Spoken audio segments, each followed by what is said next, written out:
ಮಹಾಮಂತ್ರಿಗಳೇ, ಯೋ ಮಹಾಮಂತ್ರಿ, ಏನು ಸಮಾಚಾರ ರಾಜ್ಯದಲ್ಲಿ? ಮಹಾಪ್ರಭು, ನಮ್ಮ ರಾಜ್ಯದಲ್ಲಿ ಒಂದು ಘೋರವಾದ ಕೊಲೆ ನಡೆದಿದೆ ಮಹಾಪ್ರಭು. ಅದರ ಬಗ್ಗೆ ತಿಳಿಸಲು ನಮ್ಮ ಸೇನಾಧಿಪತಿಗಳು ಬರುತ್ತಿದ್ದಾರೆ. ಮಹಾರಾಜರಿಗೆ ಜಯವಾಗಲಿ. God bless you. Same to you. ಎಲ್ಲಿಗೆ ಬಂತು ಆ ಕೊಲೆಗಾರನ ವಿಷಯ? ಸಿಕ್ಕಿಬಿದ್ದ ಮಹಾಪ್ರಭು. ಹಾಗಾದ್ರೆ ಕೊಲೆಗಾರ ಸುಲಭವಾಗಿ ಸಿಕ್ಕಿದ್ದಾನೆ. ಹೌದು ಮಹಾಪ್ರಭು, ಸ್ವಲ್ಪವೂ ಪ್ರಯಾಸವಾಗಲಿಲ್ಲ. ಆತ ಇರಿದುಕೊಂಡ ವ್ಯಕ್ತಿಯ ಪಕ್ಕದಲ್ಲಿ ಮಂಕಾಗಿ ನಿಂತಿದ್ದ. ಹೋಗಿ ಹಿಡಿದೆವು. ನನ್ನನ್ನು ಸುಮಿಕೊಂಡನು ಅಂತ ಪಡ್ಕೊಂಡಿರ್ಬೇಕು. ಅದೇ ವಿಚಿತ್ರ ಮಹಾಪ್ರಭು. ಆ ವ್ಯಕ್ತಿ ಹಾಗೇನು ಗುಣಗಳು ಇಲ್ಲ. ಯಾಕೆ ಹೇಗ್ ಮಾಡ್ದ ಅಂತ ಕೇಳಿದಕ್ಕೆ ಪಾಪ ಬಂತು ಮಹಾಸ್ವಾಮಿ, ಮತ್ತೆ ಬಿಗಿದೆ. ತಲೆ ಹಿಡ್ಕೊಳ್ಳಾಯ್ತು. ನನ್ನ ಹಿಡ್ಕೊಂಡೋಗ್ರಿ ಅಂತಾನೆ ಮಹಾಪ್ರಭು. ಮಹಾಮಂತ್ರಿಗಳೇ, ಈಗ ಏನು ಶಿಕ್ಷೆ ವಿಧಿಸುವುದು ಎನ್ನಿಗೆ? ಇದರ ಬಗ್ಗೆ ಯೋಚಿಸಬೇಕು ಮಹಾಪ್ರಭು. ಮೊದಲು ಪ್ರಭುಗಳ ಆಸ್ಥಾನದಲ್ಲಿ ಕೈದಿಯ ಹೇಳಿಕೆ ಪಡೆಯೋಣ. ಸರಿ, ಆಗಿದ್ದಾರೆ ಅವನನ್ನು ಕರೆಸಿ ಒಮ್ಮೆ ವಿಚಾರಿಸೋಣ. ಅಪ್ಪಣೆ ಮಹಾಪ್ರಭು. ಸೇನಾಧಿಪತಿಗಳ ಪ್ರಥಮ ಕೊಲೆಯ ಸರದಾರ, ಮಚ್ಚಿನಿಂದ ಕೊಚ್ಚಿದ ಆರೋಪಿ ಕಾಳಯ್ಯ ಆಗಮಿಸಬೇಕು. ಒಂದಿನ ನನಗೆ ಹೇಳಿಲ್ವಲ್ಲಯ್ಯ.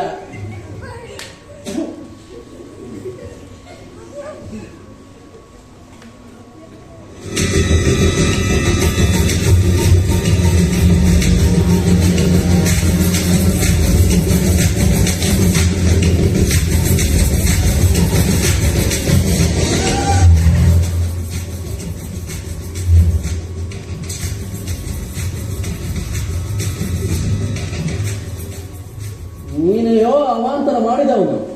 ಹೌದು ಸ್ವಾಮಿ, ಟಗರು ಟಮಟ ಏಟು ಕೈದಿ ಕಾಳ ಅಲ್ಟಿಮೇಟು.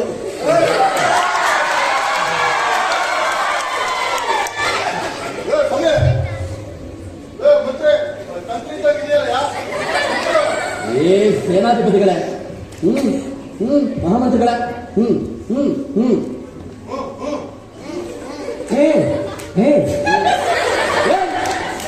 ಕಾಳ ಯಾಕೆ ಇಂಥ ಪಾಪ ಕಾರ್ಯ ಮಾಡಿದೆ? ಪಾಪ ಪುಣ್ಯ ನನಗೆ ತಿಳಿತದ್ದೇ. ಕಮರಂಗ ಸತ್ತ ಆಸಾಮಿಗೆ 50 ರೂಪಾಯಿ ಸಾಲ ಕೊಟ್ಟಿದ್ದೆ. ಸಾಲ ವಾಪಸ್ ಕೇಳೋಣ ಅಂತ ಹೋದ್ರೆ ಅವಯ್ಯ ಬಾಯಿ ಬಂದಂಗೆ ಬೈಕ್ ಬರೋದು. ಅದೇನಯ್ಯ ಅಷ್ಟು ಕೋವು ಅಂತ ಮಾತಾಯ್ದ? ನಿಮಗೆಲ್ಲ ಭಯಕ್ಕಾಗಲ್ಲ, ಸುತ್ತಿರಿ ಬೇಡ. ನಾಳೆ ಹೋಗ ಬೇಗ. ಸೇನಾಧಿಪತಿಗಳೇ, ಸರಿ ಹೇಳ ಕಾಲ, ಏನು ನಿನ್ನ ಕತೆ? 50 ರೂಪಾಯಿ ಸಾಲ ವಾಪಸ್ ಕೇಳೋಣ ಅಂತ ಹೋದ ಅವಯ್ಯ ಬಾಯಿ ಬಂದಂಗೆ ಬೈಬಿಟ್ಟ. ಹುಡುಗಿ ಕಣ್ಣಿಗೆ ಕೆಂಪಗಾಗ್ಬಿಡ್ತು, ರೊಟ್ಟೆ ಹಿಂಗ್ ಉಗ್ಬಿಡ್ತು.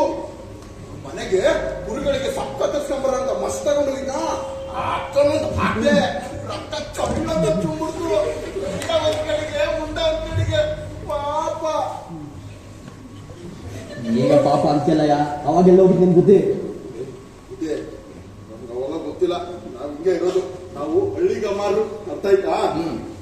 ಸರಿ ಕಾಲ, ನೀನ್ ಈ ತಪ್ಪಿಗೆ ನಿನಗೆ ಎಂತ ಶಿಕ್ಷೆ ಕಾಲ ಅಂತ ನಿಂಗೆ ತಿಳಿದಿದ್ಯೋ ಇಲ್ವೋ? ಗೊತ್ತು ಬಿಡುವುದೇ, ಅದೇನೋ ಕಾಸಿ ಅಂತೆ, ಕರಿ ನೀರಂತೆ, ಆಮೇಲೆ ಇಷ್ಟಿದ್ದ ಕೋಲಿಗೆ ಮುಂದೆ ಕಾರ್ಪುಡಿ ಹಚ್ಚಿ ಅದೆಲ್ಲ ಇಡ್ತೀರಂತಲ್ಲ. ಸ್ವಲ್ಪ ಭಯವೇ ಆಗಿಲ್ಲಯ್ಯ, ಮಾಡಿ ತಪ್ಪೆ ಕ್ಷಮಾಪಣೆ ಕೇಳಬೇಕು ಅಂತ ಅನ್ಸಲ್ವಾ? ಕ್ಷಮಾಪಣೆ ಕೇಳಿದ್ರೆ ನಿನ್ ಶಿಕ್ಷೆ ಕಮ್ಮಿ ಆಗ್ಬೋದು. ಏನ್ಬುದ್ಧಿ ಏನೋ ಶಿಕ್ಷೆ ಏನಂದ್ರೆ ಕ್ಷಮಾಪಣೆ ಕೇಳ್ಬಿಟ್ರೆ ನನ್ ಶಿಕ್ಷೆ ಕಡಿಮೆ ಆಗ್ಬಿಡ್ತದ? ಏನು ಮಾತು ಅಂತ ಆಡ್ತಿರೋ ಏನೋ. ನೋಡ್ರಯ್ಯ, ನಾನು ಕ್ಷಮಾಪಣೆ ಕೇಳ್ಬಿಟ್ರೆ ಸತ್ತವ ಎದ್ ಬರ್ತಾನ? ಇಲ್ಲ, ಅವನ ಇಲ್ಲ. ಮಹಾಮಂತ್ರಿಗಳೇ, ಅವನು ತೀರ ಉದ್ದಟ, ಪಾಪಕ್ಕೆ ಪಶ್ಚಾತ್ತಾಪವೂ ಇಲ್ಲ. ಇವನಿಗೆ ಮರಣ ದಂಡನೆ ಸರಿಯಾದ ಶಿಕ್ಷೆ. ಸೇನಾಧಿಪತಿಗಳೇ, ಪ್ರಭು ಅದಕ್ಕೆ ಎಲ್ಲ ಏರ್ಪಾಡು ಮಾಡಿ ಅಪ್ಪಣೆ. ಮೊದಲು ಇವನನ್ನು ತೊಲಗಿಸಿ.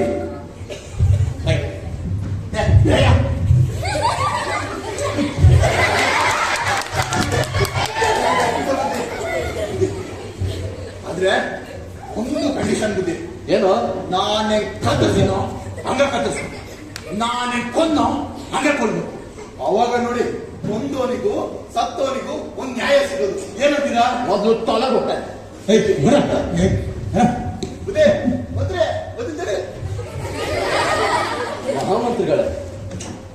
ಇವನ ವರ್ತನ ಮಾತ್ರ ಆಶ್ಚರ್ಯ. ಸ್ವಲ್ಪನೂ ಭಯವೇ ಇಲ್ಲವಲ್ಲ ಇವನಿಗೆ. ಒಳ್ಳೆ ಮೃಗ ಇದ್ದಾಗಿದ್ದಾನಲ್ಲ ಸ್ವಾಮಿ. ಮೃಗವೋ ಗೆಂಡ ಮೃಗವೋ ಒಂದು ತಿಳಿಯದು, ಆದ್ರೆ ಇವನ ವರ್ತನೆ ಮಾತ್ರ ಆಶ್ಚರ್ಯ. ನಾವಿನ್ನು ಬರುತ್ತೇವೆ.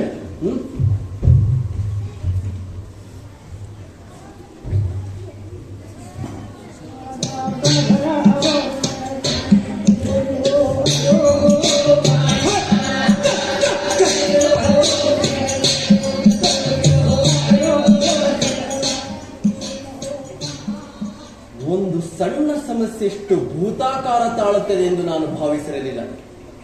ಮಹಾಮಂತ್ರಿಗಳೇ, ನಮ್ಮ ಸೈನ್ಯ ಎಷ್ಟು ಬಲಿಷ್ಠವಾಗಿದೆ, ಎಷ್ಟು ಶತ್ರುಗಳನ್ನು ತರೆದು ಹಾಕಿದೆ. ಎಷ್ಟೊಬ್ಬ ಕೊಲೆಗಾರನನ್ನು ಓದಿಸೋದು ಸಾಧ್ಯವಾಗಿಲ್ಲವೆಂದರೆ ಏನು ಸೇನಾಧಿಪತಿಗಳೇ? ಕ್ಷಮಿಸಿ ಮಹಾಪ್ರಭು, ನನ್ನ ಜೀವಮಾನದಲ್ಲಿ ಇಂತಹ ಸಲ ಅನುಭವಿಸಲಿಲ್ಲ. ಮಹಾಪ್ರಭುಗಳು ಹೇಳಿದಂತೆ ನಮ್ಮದು ಬಲಿಷ್ಠ ಸೈನ್ಯವೇ ಸರಿ. ಸಹಸ್ರಾರು ಅರಿಗಳ ರುಂಡವನ್ನು ಚೆಂಡಾಡಿದೆ. ಇನ್ನು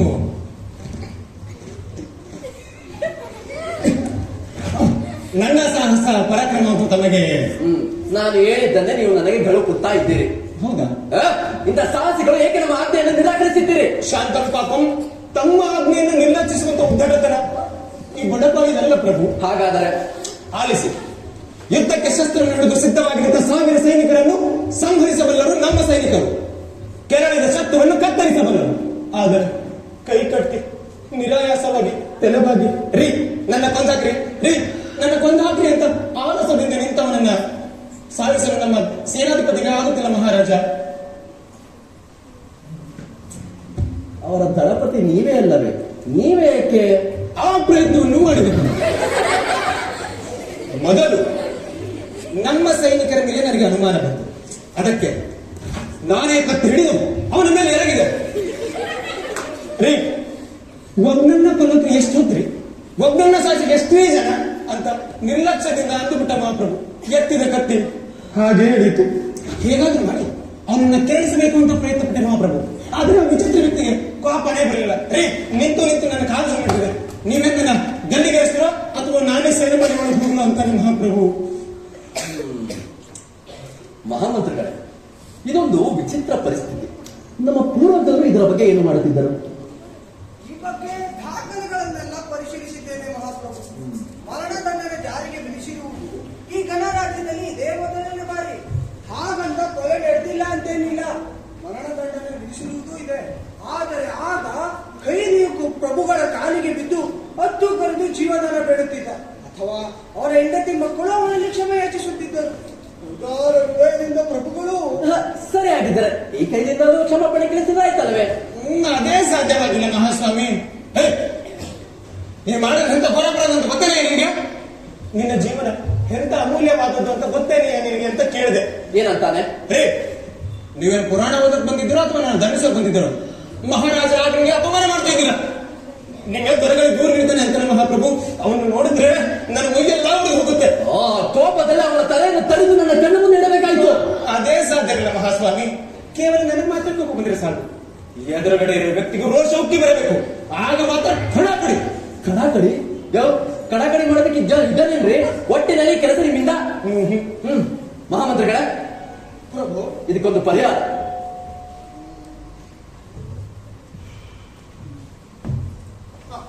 ಒಂದು ವಿಷಯ ಮಾಡಬಹುದು ಮಹಾಪ್ರಭು, ಆದರೆ ಸ್ವಲ್ಪ ಖರ್ಚಿನ ವಿಷಯ. 5-10 ಖರ್ಚಾದ ಪರವಾಗಿಲ್ಲ ಹೇಳಿ. ಇದು 5-6 ದಿನ ವಿಷಯ ಅಲ್ಲ ಮಹಾಪ್ರಭು, 1000ದ ವಿಷಯ.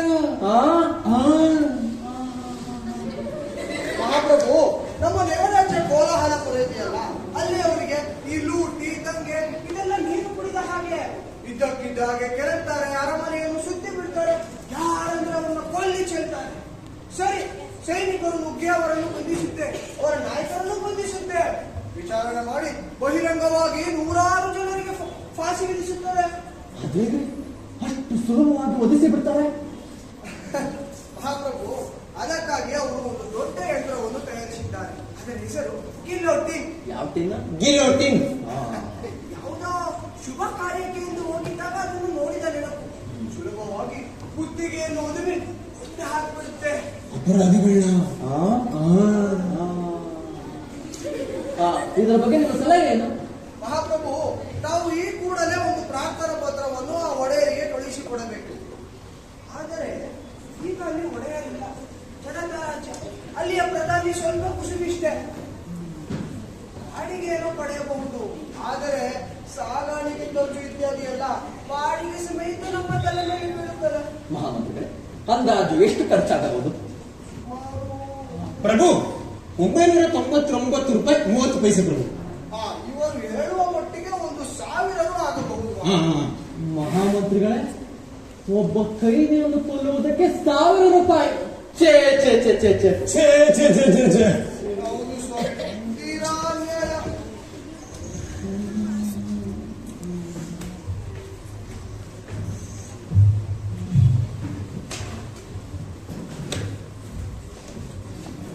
ಮಹಾಮಂತ್ರಿಗಳೇ, ಅವನಿಗೆ ಮರಣದಂಡನೆ ಬದಲು ಜೀವಾವಧಿ ಶಿಕ್ಷೆ ಇತ್ಯಾದಿ ಆಗಬಹುದು ಮಹಾಪ್ರಭು. ಆದರೆ ಹಾಗೆ ಮಾಡಬೇಕಾದರೆ ಕೈದಿ ತಮ್ಮ ಬಳಿ ಕ್ಷಮಾಪಣೆ ಕೇಳಬೇಕು. ಈಗ ಅದಕ್ಕೂ ಸಿದ್ಧನಿಲ್ಲ ಮಹಾರಾಜ. ಒಂದು ಉಪಾಯ ಹೊಳೆಯುತ್ತಿದೆ ಮಹಾಪ್ರಭು. ಹೊಳೆಯಾದರೆ ಹೇಳಿ, ಪರವಾಗಿಲ್ಲ. ನೋಡಿ ಮಹಾಪ್ರಭು, ಮುಂದಿನ ಗುರುವಾರ ತಮ್ಮ ಹುಟ್ಟುಹಬ್ಬ. ಮುಂದಿನ ಗುರುವಾರ ಅಂದು ಖೈದಿಗಳಿಗೆ ಔದಾರ್ಯ ತೋರುವುದು ನಮ್ಮ ರಾಜಮನೆತನದ ಸಂಪ್ರದಾಯವೇ ಆಗಿದೆ. ಒಮ್ಮೆ ಆತ ಕ್ಷಮಾಪಣೆ ಕೇಳುತ್ತಾನೋ ನೋಡುವುದು.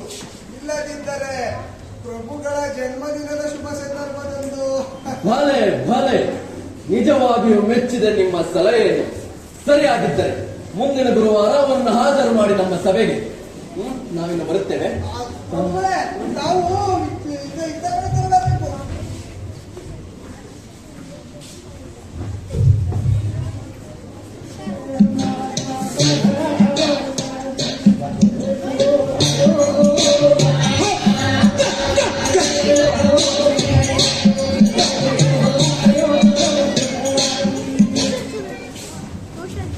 ಪ್ರಭುಗಳ ಜನ್ಮದಿನದಂದು ದೇವಾಲಯಗಳಲ್ಲಿ ವಿಶೇಷ ಪೂಜೆ ನಡೆದಿದೆ. ಮಠಾಧಿಪತಿಗಳು ಪೂಜೆಯಲ್ಲಿ ಆಯುರಾರೋಗ್ಯವನ್ನು ಕೋರಿ ಪೂಜೆ ವಿಸರ್ಜನೆಗಳನ್ನು ಕಳುಹಿಸಿಕೊಟ್ಟಿದ್ದಾರೆ. ದಾನ ಧರ್ಮಗಳು ನಡೆದಿವೆ. ಜನತೆ ಹರ್ಷಾಧಿಕಾರಿದ್ದಾರೆ ಮಹಾಪ್ರಭು. ಸೈನಿಕರಿಗೆಲ್ಲ ವಿಶೇಷ ಬಕ್ಷಿಸು, ಕೈದಿಗಳಿಗೆ ಸಿಹಿಯನ್ನು ಹಂಚಲಾಗಿದೆ ಮಹಾಸ್ವಾಮಿ. ಒಳ್ಳೆಯದು ಒಳ್ಳೆಯದು. ಮಹಾಮಂತ್ರಿಗಳೇ, ಒಂದು ಮುಖ್ಯವಾದ ಕೆಲಸ ಉಳಿದಿದೆ ಅಲ್ಲವೇ? ಹೌದು ಮಹಾಪ್ರಭು. ಸರಿ, ಆಗಿದ್ದರೆ ಆ ಅಪರಾಧಿಯನ್ನು ಕಳಿಸಿ ನಾವೇ ವಿಚಾರಿಸುತ್ತೇವೆ. ಅಪ್ಪಣೆ ಮಹಾಪ್ರಭು. ಸೇನಾಧಿಪತಿ ಪ್ರಧಾನ ಕಳೆ ಬರ.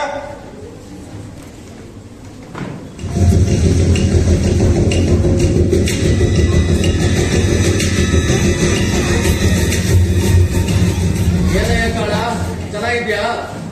ಚೆನ್ನಾಗಿರೋದು ಬಿಡು ಬುದ್ಧಿ, ನಾನೇ ಬೇಜಾರಾಗುತ್ತೆ. ಯಾಕಯ್ಯ, ಏನ್ ಸಮಾಚಾರ?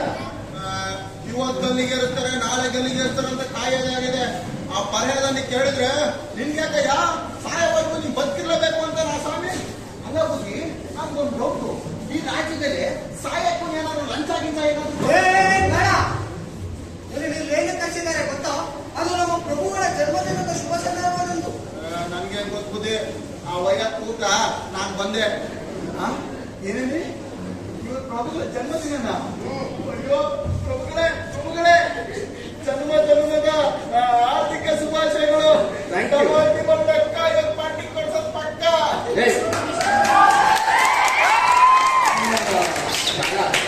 ಇಂಥ ದಿನ ನಿನ್ನನ್ನು ಗಲ್ಲಿಗಿರಿಸುವುದಕ್ಕೆ ನನ್ನ ಮನಸ್ಸು ಬಹಳ ಚಿಕ್ಕದಾಗುತ್ತಿದೆ ಕಾಳ. ಅಯ್ಯೋ ಪ್ರಭುಗಳು ಮನ್ಸಂಗೆ ಚಿಕ್ಕದಾಗಬಾರ್ದು. ತಾವು ರಾಜ್ಯದ ಹುಲಿ ಇದ್ದಂಗೆ. ಹೌದು ಹುಲಿ. ನಾವೇನು ಮಾತಾಡ್ತೀರ? ಎದುರಿಸ್ಬಿಡ್ತೀನಿ ನಿಮ್ಗೆ. ಪ್ರಭುಗಳ ನ್ಯಾಯ ಸಣ್ಣ ಬಿಡ್ತೀಯ? ಜೀವ ಅಂದ್ರೆ ಎಂದೊಂದು ಆಸೆ. ಒಂದು ಬಾರಿ ನೀನು ಮಾಡಿದ ತಪ್ಪಿಗೆ ಕ್ಷಮಾಪಣೆ ಕೇಳಿ ನಮ್ಮ ಪ್ರಭುಗಳ ಕಾರ್ಯ ಇಟ್ಕೊಳ್ಳು. ಶಿಕ್ಷೆ ಅನ್ನೋದು ಮೊದಲಾಗಬಹುದು. ಏನಿದೆ ಪದೇ ಅದೇ ಪಡ್ತಿರ್ತೀರಲ್ಲ. ಕ್ಷಮಾಪಣೆ ಕೇಳ್ಬಿಟ್ರೆ ಸತ್ತಾವ ಎತ್ಕೊತಾರ? ಮಾನ ಮಾಡೋದು ಕಾಳ ನಿಮ್ಗೆ? ನಾವಾಗ ಗೊತ್ತಿಲ್ಲ, ಅಲ್ಲಿ ಮರಣದ ಮೇಲೆ ಫಿಕ್ಸ್ ಆಗ್ಬೇಕು. ಯೋ, ನೀನ್ ನಿನ್ನ ಹೆಂಡತಿ ಮಕ್ಕಳು ಗತಿ ಏನಯ್ಯ? ನನಗೆ ಮಕ್ಕಳಾಗಿಲ್ಲ ಬಿಡಿ, ಇರೋದು ಒಬ್ಬಾಕಿ. ಆಕಿನೂ ನನ್ ಜೋಡಿ ಇಲ್ಲ. ಅಜ್ಜಿ ಯಾಕಯ್ಯ ಬಿಟ್ಬಿಟ್ಟ ಪಾಪ? ನಾನ್ ಬಿಡ್ಲಿಲ್ಲ, ಅವಳೇ ನನ್ ಬಿಟ್ಟೋದು. ಯಾರಿಂದ? ಆಮೇಲೆ ನಿಂಗೆ ನಮ್ಮ ವಿಷಯ ನಿಂಗೆಲ್ಲ ಬೇಡ, ಅದೇನ್ ಬೇರೆ ಇತ್ಯಾಸ ಮಾಡ್ರಿ. ಮಹಾಮಂತ್ರಿಗಳೇ, ಇವನೇನೋ ಮರಣದಂಡನೆಗೆ ಹೆದರ್ತಾ ಇಲ್ಲ, ಅಜ್ಞಾನಿ, ನನ್ನ ಜೀವದ ಬೆಲೆಯೇ ಗೊತ್ತಿಲ್ಲ. ಆದರೆ ಇವನ ವಯಸ್ಸು ಇನ್ನ ಚಿಕ್ಕದು, ಬಹುದಿನ ಇರುವ ಆಯಸ್ಸು. ಇದನ್ನೆಲ್ಲ ಗಮನಿಸಿ ಇವನಿಗೆ ವಿಧಿಸಬೇಕಾದ ಮರಣದಂಡನೆ ಶಿಕ್ಷೆ ರದ್ದು ಮಾಡುತ್ತಿದ್ದೇವೆ ನಮ್ಮ ಜನ್ಮದಿನದ ಶುಭ ದಿನದಂದು. ಆದರೆ ಮಾಡಿದ ತಪ್ಪಿಗೆ ಶಿಕ್ಷೆ ತಪ್ಪೋ ಹಾಗಿಲ್ಲ.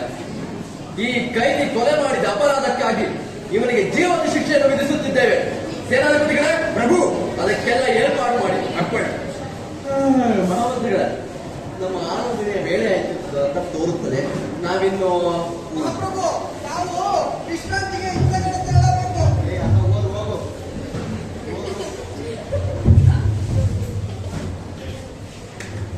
ಗಣ ಗಣ ಏ, ಬಿಡನೆ. ಈ ಜೀವಾವಧಿ ಶಿಕ್ಷೆ ಅಂದ್ರೆ ಏನು? ಅದೇ ಕಣ, ಸಾಯೋವರೆಗೂ ಬದುಕಬೇಕಷ್ಟೇ. ಓ, ಅಂದ್ರೆ ನಮಗೆ ಸಾಯ ತನಕ ಊಟ ಉಪಚಾರ ಚೆನ್ನಾಗಿ ಕೊಡ್ತಾರ? ಬೆಳಿಗ್ಗೆ ತಿಂಡಿ, ದಿನಕ್ಕೆ ಊಟ. ಅಲ್ಲಿ ಬಿಟ್ಟು ಇನ್ನೂ ಸರತ್ತೈತೆ. ನಾನು ಭಾರಿ ಕಾಳ. ನನಗೆ ಎಸಿ ರೂಮೇ ಬೇಕು, LED ಸ್ಕ್ರೀನ್ ಬೇಕಪ್ಪ. ಅಲ್ಲ ವೆಸ್ಟರ್ನ್ ಬಾತ್ರೂಮ್ ಇಲ್ಲ ಅಂದ್ರೆ ನಾನು ಒಳಗೆ ಹೆಜ್ಜೆನೇ ಇಡಲ್ಲ. ನನಗೆ ತಿಂಗಳ ರೂಮ್ ಕೊಟ್ಟರು, ಎಷ್ಟು ಹೋಗ್ಬೇಕು. ನಿನ್ನ ಹಣೆ ಬರೋದಿಲ್ಲ, ನಾನೇ ಮಾಡಲಿ.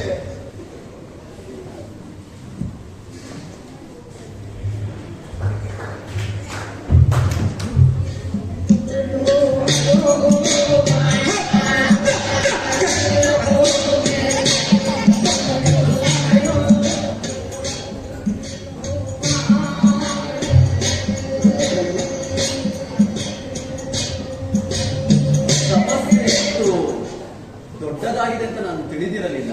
ಹೌದು ಸ್ವಾಮಿ, ಇವರ ಖರ್ಚು ಹೀಗೆ ಏರುತ್ತಾ ಹೋದರೆ ಬಹಳ ಕಷ್ಟವಾಗುತ್ತದೆ. ಮಹಾಪ್ರಭು, ಇವನೇನು ಸುಲಭವಾಗಿ ಸಾಯೋ ಹಾಗೆ ಕಾಣ್ತಿಲ್ಲ. ದಿನೇ ದಿನೇ ಕೊಬ್ಬುತ್ತಾ ಇದ್ದಾರೆ. ಕಳೆದ 6 ತಿಂಗಳಲ್ಲಿ 30 ಕೆಜಿ ಜಾಸ್ತಿ ಆಗಿದ್ದಾರೆ ಮಹಾಪ್ರಭು. ಪ್ರಭು, ಅದೆಲ್ಲ ಯಾರಿಗೆ ಕೇಳಿದ್ದು? ಈಗ ಆಗಿರೋ ಖರ್ಚು ನೋಡಿದ್ರೆ ತಿಂಗಳಿಗೆ 125 ರೂಪಾಯಿ ಅಲ್ಲವೇ? ಈಗ ಆದ್ರೆ ಹೇಗೆ ಮಹಾಮಂತ್ರಿಗಳೇ? ಬಹಳ ಕಷ್ಟ ಮಹಾಪ್ರಭು. ಮಹಾಸ್ವಾಮಿ, ಇದರಲ್ಲಿ ಒಂದು ತಾಂತ್ರಿಕ ಅಂಶ ಅಡಗಿದೆ. ಏನಿರುವ ತಂತ್ರ? ತಾಂತ್ರಿಕ ಅಂಶ. ಕೈದಿಗೆ ಮೊದಲು ಭಾಷೆಯನ್ನು ವಿಧಿಸಲಾಗಿದೆ. ಅದನ್ನು ಕೋಟಗೊಳಿಸುವ ಸಲುವಾಗಿ ಮಾಡುವ ಕರಾರುವಕ್ಕಾಗಿ ನಿಯಮಗಳು ಪಾಲಿಸುವುದರಿಂದ ಮೊದಲು ಶಿಕ್ಷೆಯಿಂದಾಗಿ 1000 ರೂಪಾಯಿ ಖರ್ಚಾಗುತ್ತಿದೆ. ಬದಲಾದ ಶಿಕ್ಷೆಯಿಂದಾಗಿ 1530 ಪೈಸೆ ಖರ್ಚಾಗ್ತದೆ. ಅಂದ್ರೆ ಅಧಿಕ ವೆಚ್ಚ 500 ರೂಪಾಯಿ 30 ಪೈಸೆ. ಇದಕ್ಕೆ ಕಾರಣ ವಸೂಲು ಮಾಡಕ್ಕೆ ಮಾರಾಟ. ಸ್ವಲ್ಪ ನನ್ನ ತಲೆ ತಿರುಗುತ್ತಾ ಇದೆ. ಮಹಾಮಂತ್ರಿಗಳೇ, ಆ ಕೈದಿಯನ್ನು ಹೇಗೆ ಓಡಿಸಬಹುದು ಯೋಚಿಸಿ ಸೇನಾಧಿಪತಿಗಳ ಸಹಾಯ ತೆಗೆದುಕೊಳ್ಳಿ. ನಾಳೆ ಇದೇ ಹೊತ್ತಿಗೆ ನಿಮ್ಮ ಪ್ರಯತ್ನ ಏನಾಯ್ತು ಎಂದು ತಿಳಿಸಿ ಆದಷ್ಟು ಬೇಗ ಈ ಪ್ರಸನ್ನದಿಂದ ನನ್ನನ್ನು ಮುಕ್ತಿಗೊಳಿಸಿ. ಅಪ್ಪಣೆ ಮಹಾಪ್ರಭು. ನನಗೆ ಸುಸ್ತಾಗುತ್ತಿದೆ. ಪ್ರಭು, ನಾವು ಇದ್ದ ಕಡೆ ತೆರಳಬೇಕು.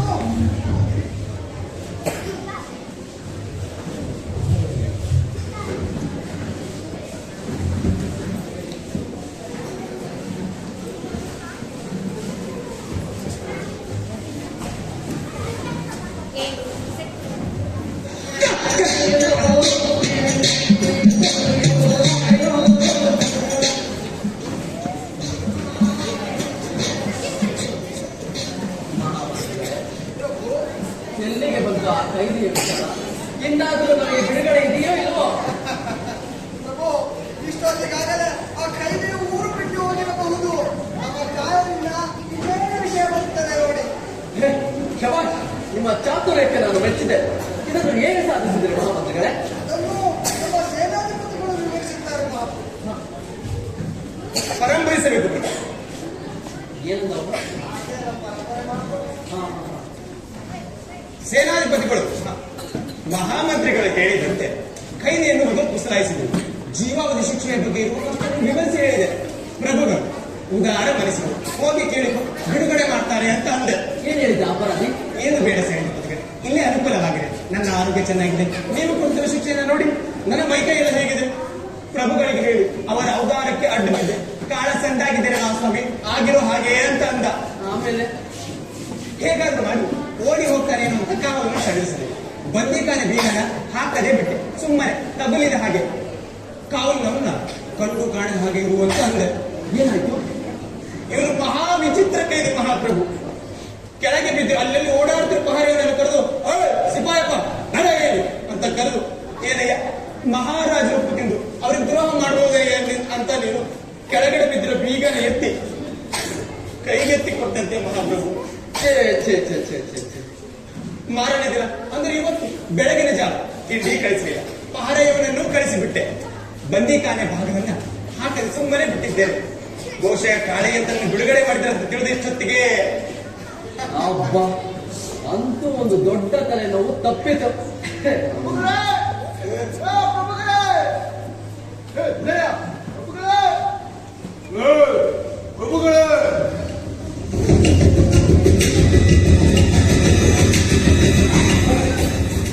ಯಾರಯ್ಯ ನೀನು? ಕೊಲೆ ಮಾಡಿದ ಅಪರಾಧಿ ಕಾಣ. ಕಾಳ. ನಿನ್ನ ನಡವಳಿಕೆ ನಮಗೆ ಮೆಚ್ಚುಗೆ ಆಗಿದೆ. ಹೋಗಿ ಬಾ, ಹೋಗಿ ಬಾ. ಹೋಗು ಅಂದ್ರೆ ಎಲ್ಲಿಗೆ ಹೋಗ್ಲಿ ಪ್ರಭು? ನಾನು ಕಾಳ ಮರಣದಂಡನೆ ಜೀವಾವಧಿಗೆ ಬಲಿಯಾದನು. ಹೋಗಿದ್ರೆ ಎಲ್ಲಿಗೆ ಹೋಗ್ಲಿ?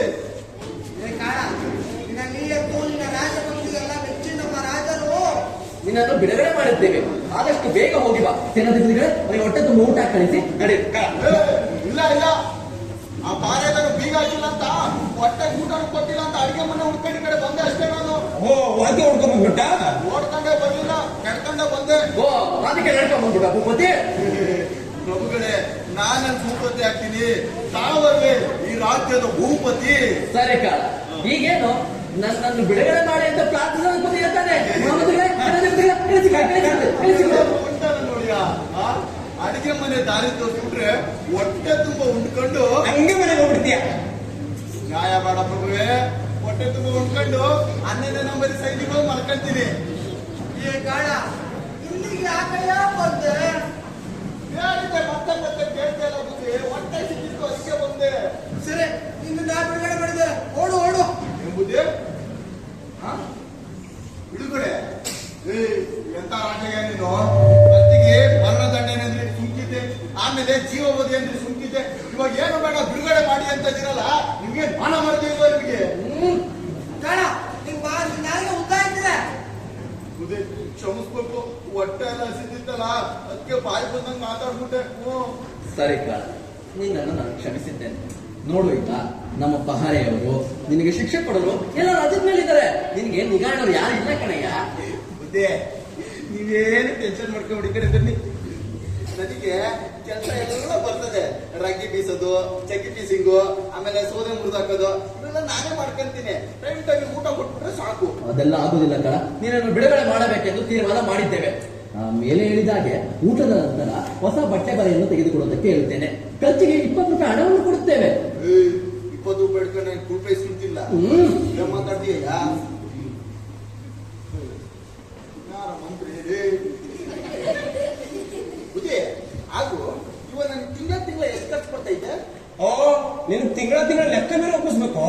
ಇಲ್ಲೇ ಇರ್ಬೇಕು, ಇಲ್ಲ ಇಲ್ಲ ಇಲ್ಲ, ಸೇನಾಧಿಪತಿಗಳೇ ನೋಡು, ನಿನಗೆ ಹೇಳ್ತಾನೆ ಪ್ರತಿ ತಿಂಗಳು 150 ರೂಪಾಯಿ ಖರ್ಚು ಬರುತ್ತಿದೆ. 150.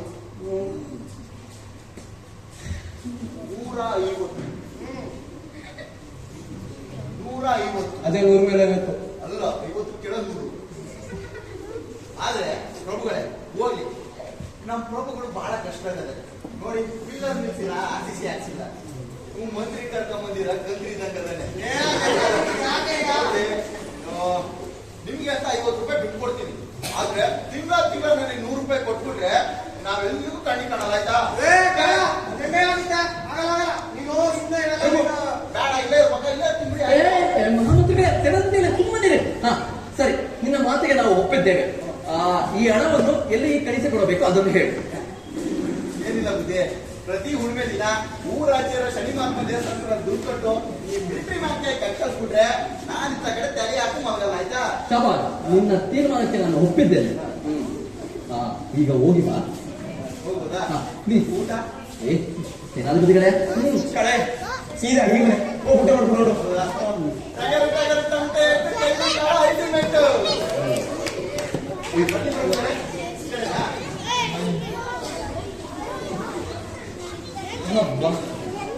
ಅಂತೂ ಒಂದು ದೊಡ್ಡ ತಲೆನೋವು ತಪ್ಪಿತು.